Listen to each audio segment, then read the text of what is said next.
This Steve Jones Show podcast is now loading. The Steve Jones Show podcast is presented by Sunbury Motor Company, Purdy Insurance, and Brewers Outlet.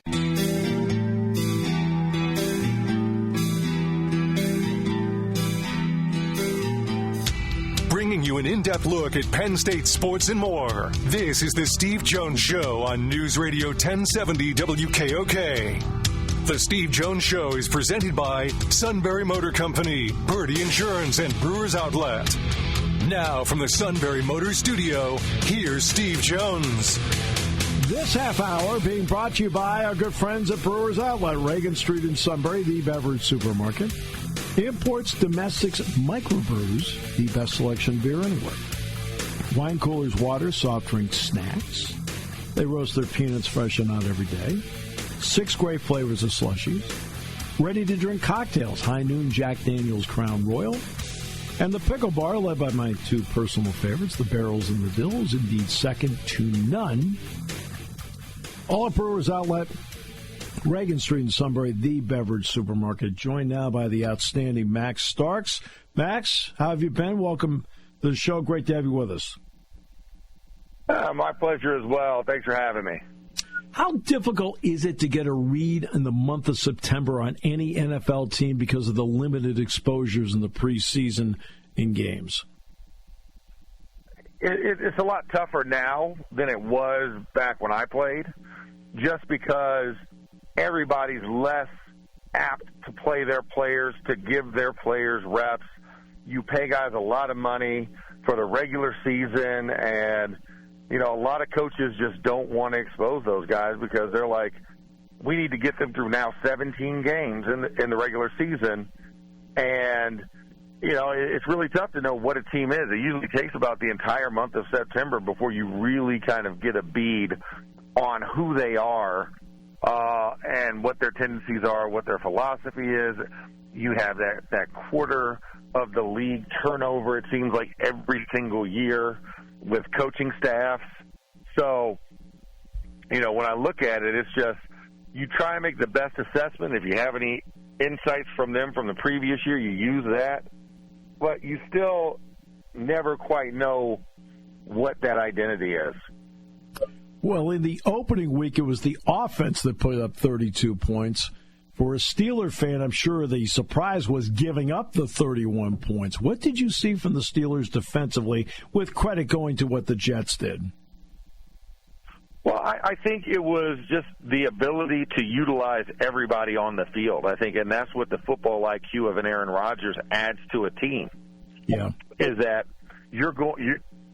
whoever's available is going to get the ball. So that means if you step on that field, be prepared, Ben Skoranek, to catch the drag across the middle and score the first touchdown of the season. Yeah, right. Jonnu Smith, use the jet sweep, that's a little toss action, and get into the end zone. I think that's really what the biggest thing that I learned from watching that offense is that Aaron Rodgers is going to spread the ball around, and he's had to do that, and that's been the signature thing of his career because he hasn't had that true first-round number one draft pick, wide receiver, or a pair of them, like a lot of these teams have now. He doesn't get the Joe Burrow treatment. He hasn't gotten the Joe Burrow treatment in his career. So he's learned how to utilize the quote-unquote lower-round talent or multitude of players to get through games, to get through seasons, and to make somebody out of what a lot of people consider was a nobody. So it was no surprise to see that, but that's the level of acumen that he brings to a team. Imagine in his prime having Jamar Chase. That'd be pretty good life. And yeah. T. Higgins, not a bad life at all. Now defensively, they gave up points. I want to get to a guy I thought that was a bright spot, though. What does Jalen Ramsey add to what they're doing back there? Toughness, tenacity.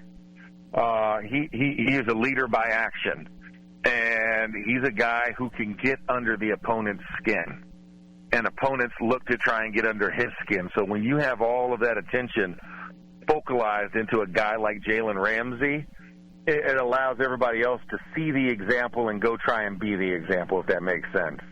Yeah. And I think that's what he brings from them. And he could do it from a multitude of positions, not just being specifically a corner or specifically a nickel or specifically a safety. He does a good mix and match of everything. So when you look at the defense, okay, moving forward, improvement game 1 to game 2, where do they need to be better? I think on both sides of the ball, it's run. Yeah. It's running the ball and then stopping the run. I think that's where really the most glaring thing is, and it's a universal truth for the entire team. Like, the emphasis on the run game needs to be at the attention on both sides of the ball. And how do we stop it, and how do we generate it? And so I think it's as simple as that. So, and there's little things they can do to do that. You know, so disengaging from blocks if you're a defensive lineman. You know, not whipping the block on the second level if you're the linebacker. If you're the offensive line, sticking on those. It's funny. They're parallels of each other because the guys couldn't stick on the blocks on the offensive side, and the defensive guys can get off the blocks. So really, that's what I think is probably the emphasis that I'm looking at in this game is how well do you disengage and how well do you stick? Look, Kenneth Gainwell was a good player for the Eagles. Not a great player, but a good player, and what they needed was functional in his role with Philadelphia. What can he be in Pittsburgh? Well, I think for Kenneth can be a well-rounded back. I mean, you can use him for a variety of different things. We don't need the biggest bruising, physical, downhill back that, you know, like a Saquon was, you know, is, I guess I should say, or was as a teammate for him. You don't need the Derrick Henry because a lot of other teams still have success without having that Derrick Henry type. So you just need an all-around back that can be in all 3 downs, and I think he is a 3-down back. He can run off the edges. He can run between the tackles.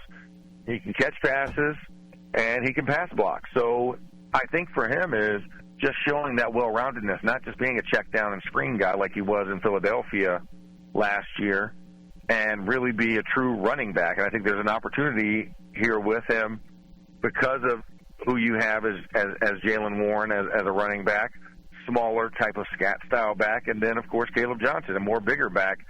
So he has a nice role, and he's a really good pass catcher out of the backfield. So he gives you a matchup problem when they want to employ it.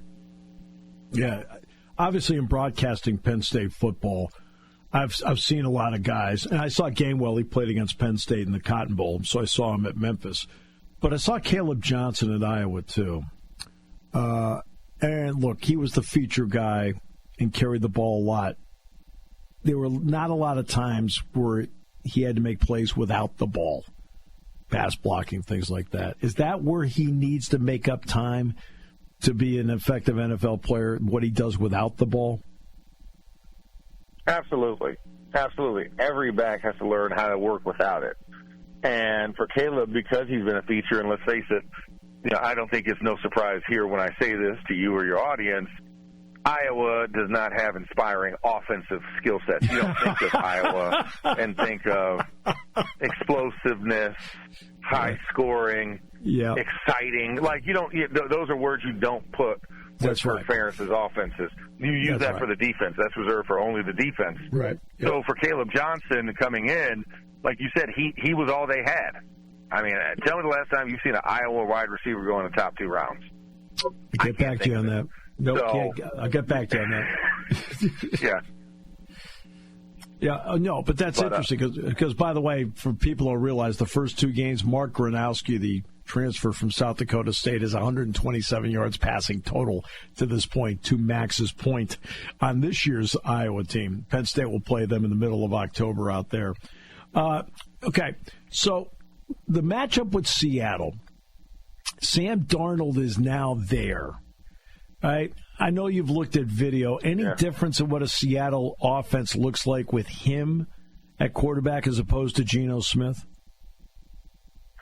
Well, I think, because you don't have a DK there. That's a big part.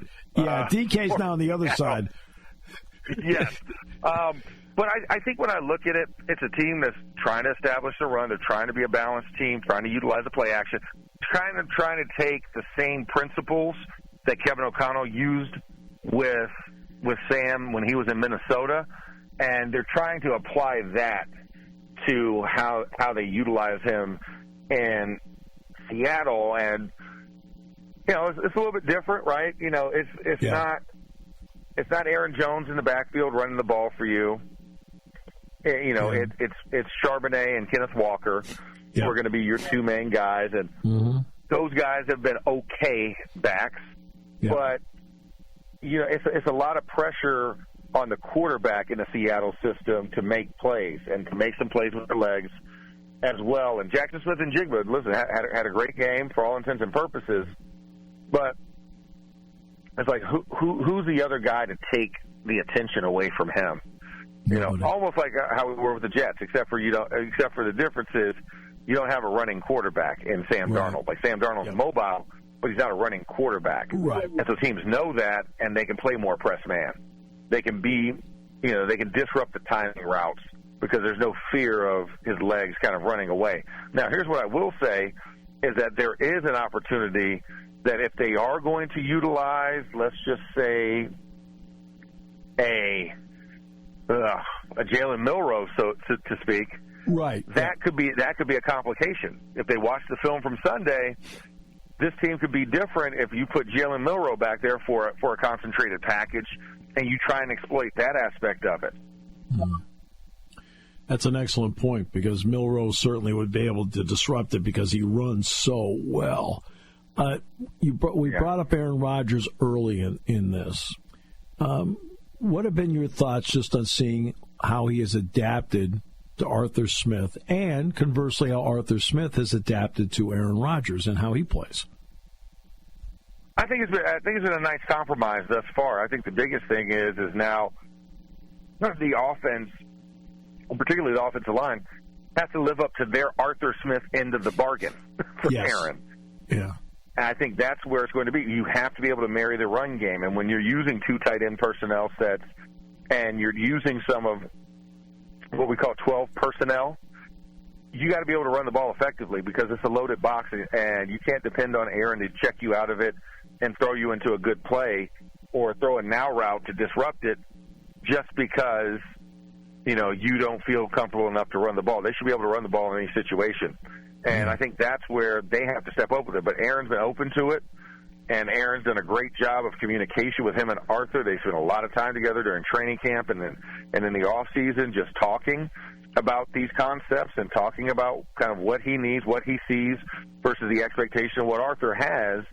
And it's worked out great. Now, we can't let him get hit as much as we did. He got hit 11 times on Sunday. That can't happen. You can't do that. I don't care what age you are at quarterback. Needless to say, even at 40-plus, can't get hit that much. So they've got to do a better job up front of blocking and protecting him in blitz and non-blitz situations, but they have to be able to run the ball because that's what takes the pass rush off. That's what gives Aaron more versatility to even be more dynamic than he is. I mean, he had a calling card for being able to get teams defensively in bad situations. You saw that. The illegal substitution, free plays. I mean, he's the king of all that, right? When he sees a substitution, he knows how to get up there and get on the ball, snap it so you can get the free 5 yards, or you get to have a free busted play. Those are the things that he's good at. But when you don't run the ball, them running up to the line of scrimmage doesn't scare anybody. And so I think that's where that other side has to live up to it. But I think as far as for Arthur and Rodgers, their communication and their kind of marrying of the offense and philosophy has gone well so far in just, one game and obviously throughout the preseason. Max, in that answer, you referenced the tight ends and you referenced the running game. Old friend Pat Freiermuth is more of a pass-catching type of tight end. Jonnu Smith, excuse my phrasing of this, but he's more of a glorified wide receiver playing tight end. What do they need to do as tight ends to be that sixth blocker in the offensive line that helps out the running game? Well, I think this is where you kind of see it. You have to be willing. And that's the one thing I can say for both Jonnu and Pat.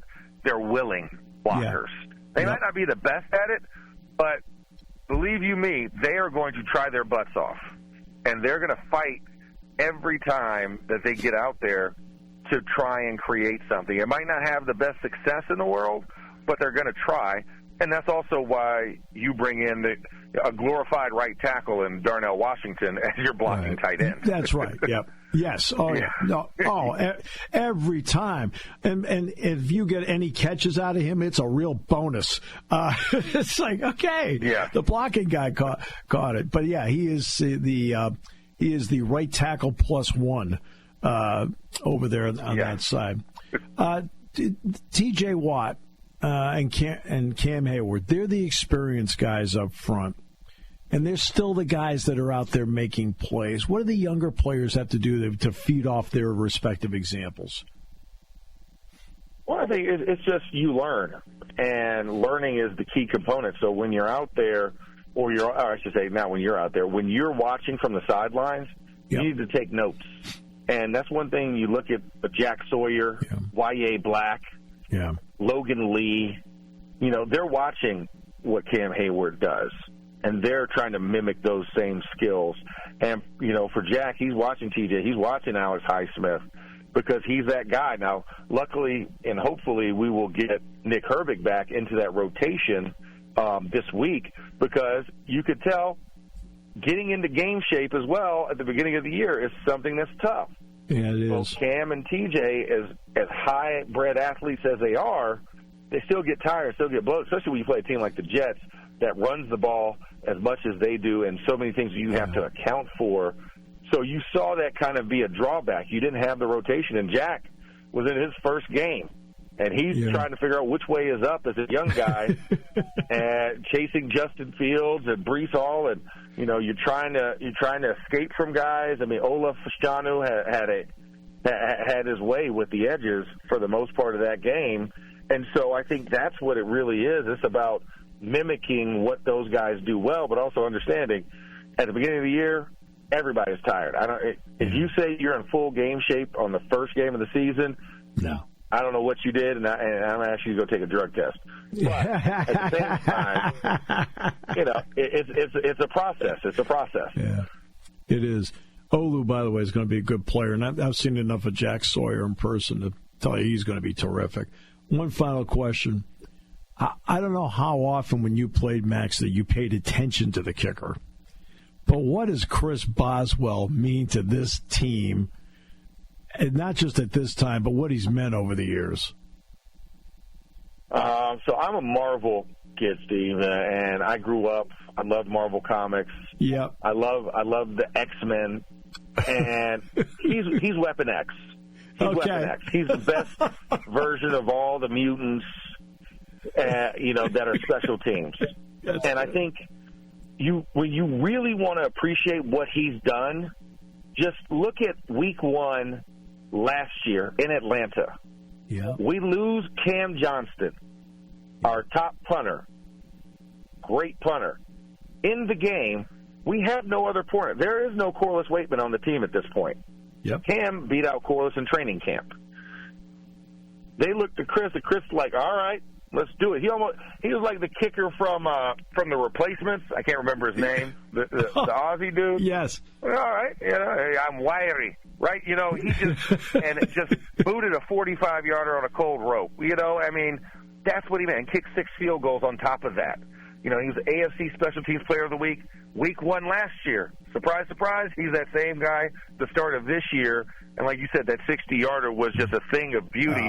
But that's what he brings to you. To know that all we have to do is get to midfield and we are in his range is a hell of a thing to have. And with that new dynamic kickoff rule, just say the opposing kicker sails it out to the 30, out the back of the end zone. We start at the 35. That's only 15 yards of offense you have to generate, and you can still potentially get 3 points. That is a game changer for any team. And Chris Boswell he is a special teams ace. Nigel Groff. That was the replacement Nigel Groff. Yeah, there we go. Except we got smoking cigarettes on the sideline. That's the only thing he does. Yeah, John Madden. Is he smoking over there? It's like, okay. Hey, Max, thanks so much. I really appreciate it. I had such a great time talking to you, and thanks for the insights. You're welcome. You have a great rest of your week and a good weekend. Yeah, you too, Max. Max Starks from the Steelers Network. does a great job with the Rob King. A great broadcast that we have with them. All right. So, more coming up on the show today. This half hour being brought to you by our good friends at Brewers Outlet, Reagan Street in Sunbury, the beverage supermarket. Imports, domestics, microbrews, the best selection of beer anywhere. Wine coolers, waters, soft drinks, snacks. They roast their peanuts fresh and out every day. 6 great flavors of slushies. And ready-to-drink cocktails. High Noon Jack Daniel's Crown Royal. Pickle Bar led by the Barrels and the Dills. Indeed, second to none at Brewers Outlet, Reagan Street in Sunbury, the beverage supermarket on News Radio 1070 WKOK. Party time, game time, or just fun time. Doesn't matter what time it is because it's Brewers Outlet time. The beverage supermarket has the area's largest beer selection. Imports, microbrews, ciders, and domestics. Pick from over 100 ice-cold 12-packs and dozens of 24-ounce singles. Soda, snacks, hot sauces, fresh roasted peanuts. Make it one-stop party shopping, and don't forget the pickle bar. So whatever you're celebrating or just doing it up, Brewers Outlet, Reagan Street, Sunbury wants to see you. And thank you for your years of patronage. At Memorial Acres, now that kiddos are back in school, the after-school program schedule is now Monday through Thursday from 2:30 till 4:30 for all school-age children. Plus, there are additional programs afterwards each day for special groups, including the Boys Club, Acting Group, Girl Scouts, and homework help for middle school and high school students. Fridays are kids' exercise followed by middle and high school group night. These programs are free for Memorial Acres residents and residents of Section 8 housing in Sunbury. For more info on all programs, call Maggie Kurtz at 570-863-8399.